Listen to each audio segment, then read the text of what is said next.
ये गांव है जेठालाल का गांव बचाओ। जेठालाल का गांव बचाओ बहुत ही प्यारा और कुदरती वातावरण से भरपूर था। जेठालाल और दया इस वेकेशन में घूमने आए थे अपनी तीनों बच्चों के साथ। जेठालाल और दया को गांव की याद आ रही थी तो जेठालाल ने बोला, चलो दया, गांव घूम के आते हैं। बचाओ बहुत ही प्यारा और सुंदर गांव है, अगर तुम आओगी तो तुम्हें मज़ा आएगा। फिर दया कहती है ठीक है, दोनों बचाओ आ जाते हैं। लेकिन दया को बापूजी की याद सताती है। उन्होंने खाना खाया होगा कि नहीं, उन्होंने दवाई ली होगी कि नहीं, यही सोचकर दया मन ही मन दुखी होती है और वो रोने लगती है। दया को बापूजी की याद आती है और उसकी गोकुलधाम बहनों की भी याद आती है। माधवी भाभी, भीड़े बहन, उसको सबकी याद आती है। तभी दया सब बातों को भुलाकर सोचने लगती है कि ठीक है, थोड़े दिनों की तो बात है, फिर हम फिर से गोकुलधाम सोसाइटी चले जाएंगे। और वो अपना काम करने के लिए घर पे आ जाती है। बचाओ में जेठालाल का गांव बहुत ही सुंदर था और उसका घर भी बहुत ही सुंदर था। जेठालाल के घर में सारी सुख सुविधाएं थी। उसके पास गाय, भैंस, यहाँ तक कि अपना घर मकान भी बहुत ही बड़ा था। दया मन ही मन बहुत खुश होती है कि उसको गांव में आने का मौका मिला और वो फिर बाहर आकर टप्पू के पापा को आवाज़ लगाती है, अरे ओ टप्पू के पापा, अरे ओ टप्पू के पापा। जेठालाल कहता है, हाँ हाँ आ रहा हूँ बाबा, तुम खाना गरम कर लो, तब तक मैं आ जाऊँगा। यह बोलकर जेठालाल आगे चला जाता है। जेठालाल पूरा गांव घूमने के लिए निकल जाता है और मन ही मन सोचता है कि अगर वो बापूजी को भी यहाँ ले आता तो अच्छा रहता। बापूजी की तबीयत अगर ख़राब ना होती तो बापूजी भी आज हमारे साथ बचाओ घूमने के लिए आते। उनको सर्दी न लगे उसीलिए जेठालाल उसको नहीं लेके आया था। जेठालाल अपने स्कूटर पर पूरा गांव घूमने के लिए निकल पड़ता है और तभी पीछे से उनको विमला मासी देख लेती है। विमला मासी जेठालाल की दूर की मौसी थी और वो जेठालाल को बचपन से ही पहचानती थी। विमला मौसी कहती है, अरे जेठा रुक, आज आया है तू गांव, कितना बड़ा हो गया है। जब छोटा था तब तुझको देखा था। चंपक नहीं आया तेरे साथ? चंपक को तो साथ लेके आना था, कितने दिन हो गए उसको देखे। ठीक है ना चंपक? जेठालाल दूर से ही कह देता है, हाँ हाँ विमला मौसी, चलो आ जाओ मेरे स्कूटर पे, मैं आपके साथ पूरा गांव भी घूम लूँगा। तभी विमला मौसी कहती है, हाँ हाँ रुक।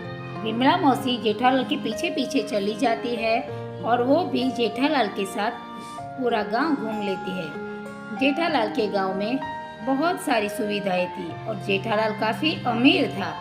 उसके गांव में उसका खेत, उसका ट्रैक्टर और बापूजी के बहुत सारे दोस्त भी रहते थे जो जेठालाल की हमेशा तारीफ किया करते थे। जेठालाल दया और विमला मौसी को लेकर दुकान पे चला जाता है और सबके लिए कुछ न कुछ खरीदने को बोलता है। देखो दया, मैं अभी चक्कर लगा के आता हूँ, तुम सबके लिए कुछ न कुछ खरीद लो। दया कहती है, आप भी तो ठहरिए, अब मुझे रख कर ही चले जाते हैं। दया कहती है, बस टप्पू के पापा ऐसे ही है, जब देखो मुझे अकेला छोड़कर दुकान में चले जाते हैं और मुझे पूरा काम अकेले ही करना पड़ता है, पर मैं क्या क्या लूं, मुझे तो समझ में ही नहीं आता। दया सबके लिए कुछ न कुछ खरीद लेती है और घर से बच्चों को भी लेकर आ जाती है। जेठालाल उसको आवाज़ लगाता है, दया ओ दया, कहाँ हो? तभी दया कहती है, हाँ हाँ यहीं पर हूँ, देखो देखो यहाँ पर बहुत कुछ मिल रहा है।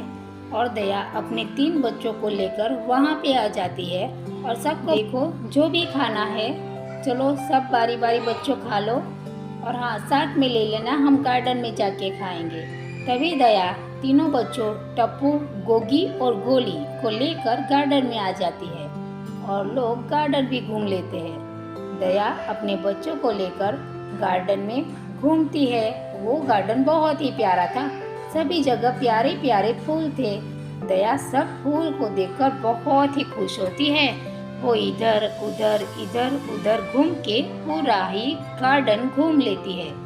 दया को बचाव का गार्डन बहुत ही पसंद आता है और उनके तीनों बच्चे गोगी, गोलू और पिंकू घूमने के लिए बाहर चले जाते हैं। झूला सब कुछ था उस गार्डन में। पास में ही गार्डन में बच्चों को खेलता हुआ रखकर घर पे खाना बनाने के लिए आ जाती है।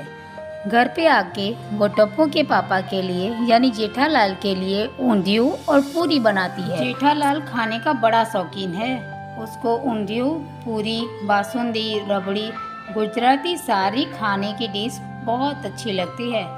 दया मन ही मन सोचती है कि बचाव आने के बाद टप्पू के पापा बहुत ही खुश रहने लगे हैं। वो अपनी माँ से भी बात करेगी और अहमदाबाद भी घूमने जाएगी।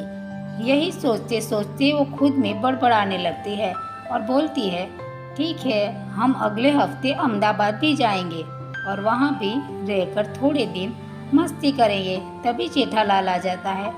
अरे ओ मेरी रानी दया, बाद में सोचना, चलो पहले मुझे खाना तो बड़ी भूख लगी है। तभी दया वहाँ आकर बोलती है, अरे टप्पू के पापा, खाना बन ही गया है, बस पूरी ही तलनी बाकी है। आप एक काम कीजिए, आप हाथ मुँह धो लीजिए, बाद में हम विमला मौसी से मिलने के लिए चलते हैं। दया इतना बोलते ही जेठालाल चला जाता है। खाना खाने के बाद दया और जेठालाल विमला मौसी के घर जाते हैं। विमला मौसी उनको सब के घर दिखाती है। जेठालाल के गांव में घर भी अभी पुराने ही थे, बहुत और लोकप्रिय था। इसी बीच सुंदरलाल यानी जेठालाल के साले को पता चल जाता है कि उसकी बहना और जीजाजी बचाव घूमने के लिए आ गए हैं। तो सुंदरलाल उनको बगैर बताए बचाव चला आता है और फ़ोन करके बहना और जीजाजी को मिलने के लिए बुलाता है। बहना बोलती है, अरे वीरा, तुम यहाँ सरप्राइज दिया। तभी जेठालाल कहता है, क्यों रे सुंदर, तू यहाँ भी आ गया हमारे पीछे पीछे। तभी बहना बोलती है, देखो मेरी वीरा को कुछ मत कहना, मेरा वीरा इतनी दूर से हमें मिलने के लिए आया है और आप है कि। तो ठीक है, जेठालाल कहता है, तुम भाई और बहनें बातें करो, मैं अभी आता हूँ। ये बोलकर जेठालाल वहाँ से चला जाता है और सुंदर और दया घर पे चले जाते हैं। रात हो गई।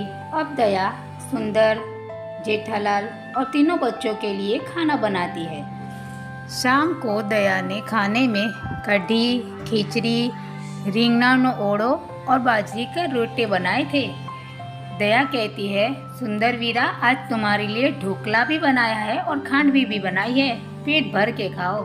सुंदरलाल और जेठालाल खाना खाने के बाद दया से कहता है, दया तुम बच्चों को खाना खिला के बाहर आओ, मैं और सुंदर बाहर ही बैठते हैं। उसके बाद दया अपने तीनों बच्चों पिंकू, गोली और टप्पू को खाना खिलाती है। सभी बच्चे को बताती है कि आज उसके सुंदर मामा घर पे आए हैं, तीनों खाना खा लो, उसके बाद हम सुंदर मामा के साथ बातें करेंगे। तभी तीनों बच्चे कहते हैं, ठीक है माँ। उसके बाद दया सबको खाना खिला देती है और खुद भी खाना खाने के बाद अपने वीरा सुंदर से मिलने के लिए चली जाती है। जेठालाल और सुंदर एक कमरे में बैठकर बात करते हैं। जेठालाल कहता है, सुंदर आओ आओ, कैसा लगा खाना? मेरी बहन तो बचपन से ही अच्छा खाना बनाती है। जीजाजी, ये कोई कहने की बात नहीं है। और तीनों बच्चों के साथ बात करने के बाद बच्चे खेलने के लिए चले जाते हैं और सुंदर अपने घर अहमदाबाद निकल पड़ता है। जीजाजी से कहता है, जीजाजी, अगर आप दोबारा मुझे बताए बगैर आए तो मैं टिकट के पैसे भी आपसे ही निकलवाऊंगा। जेठालाल कहता है, जाने अवे टिकट वाली। तभी दया बेडरूम में आकर देखती है कि पुराना होकर भी ये घर कितना सुंदर और टिकाऊ है, अभी भी वैसे का वैसा ही। गांव के घर की बात ही कुछ और है।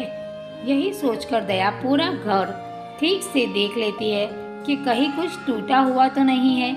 पर दया सब कुछ देखने के बाद भी घर बहुत ही अच्छा और टिकाऊ था, कहीं से भी वो टूटा नहीं था। दया देख ही रही थी, तभी जेठालाल आ जाता है और बोलती है, अरे मेरी कौवी रानी, क्या कर रही हो यहाँ पे? तभी दया कहती है, टप्पू के पापा, आपकी और बापूजी की तस्वीर देख रही हो, आप इसमें कितने प्यारे लग रहे हो, और आज देखिए आप कैसे गोलू मोलू से हो गए हैं। तभी जेठालाल हंसने लगता है। दया से कहता है, तुम हो ना मेरी पतली दया, बहुत है, मैं भले मोटा हूँ। दोस्तों, अगर आपको भी ये कहानी अच्छी लगी हो तो मेरी कहानी लगी हो तो लाइक करें और बेल आइकन को दबा दें।